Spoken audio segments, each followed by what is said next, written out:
Hey guys, welcome back to Burst of Flavor Cooking at Nat 4 Island Living. Today I'm going to show you how to select and fry plantains. Plantains belong to the same family as bananas, but they tend to be bigger and in texture they tend to be firmer. They're also not as sweet as bananas. When selecting a sweet plantain to fry, ensure that the skin of the fruit is mostly yellow.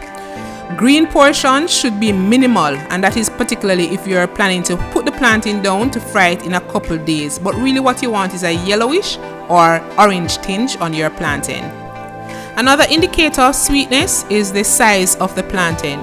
Choose a plantain that is about twice the size of an average banana, and at this size the plantain ought to be fully mature.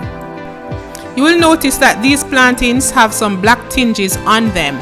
And that is because the more black tinges on your plantain skin, the sweeter the fruit is likely to be. At the same time, do not pick up a plantain that has too much black tinge.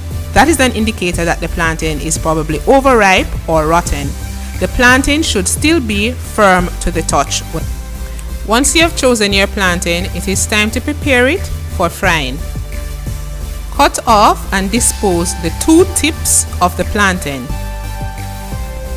Choose one of the inner seams and trace your knife along this seam to create an opening on one side of the fruit. And now it is easy to remove the skin by simply pushing your hands between that opening that you created and tearing off the skin, separating it from the fruit. I'm going to show you 3 different ways in which plantains are traditionally sliced. The first is to cut the plantains into circles no thicker than a 1/4 inch size. For longer strips, cut the plantain lengthwise, running your knife from the top of the plantain to the bottom, cutting out longer strips. You can do half of the plantain and get half length strips, or you can get longer strips if you cut from the very top of the plantain to the very end. Of course, how you cut your plantains will not affect the taste. Just remember not to cut too thick a slab of plantain.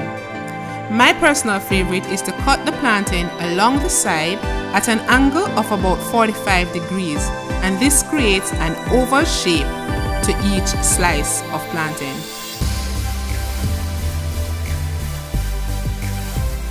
And now it's time to fry these sweet treats. Heat about 4 tablespoons of cooking oil over medium flame. Add the pieces to the hot oil and allow them to fry for about 30 seconds on each side. Plantains have a tendency to burn quite easily, and so you have to pay full attention while you're frying your plantain pieces. It is better that you turn the plantains every 30 seconds rather than allow the plantains to fry for an extended time on each side. Otherwise, you might end up with plantains that are a little too dark and a bit bitter for your taste. Now, drain, serve, and enjoy your plantains either by themselves or as a side dish. Nothing beats the taste of sweet, scrumptious plantains. So, next time when you're in the supermarket and see these fruits, don't be scared. Go ahead, select a good plantain and come home and fry it your way. If you enjoyed this video, don't forget to like and subscribe to my channel. This is Nat 4 Island Living with another episode of Burst of Flavor Cooking. Until next time, walk good.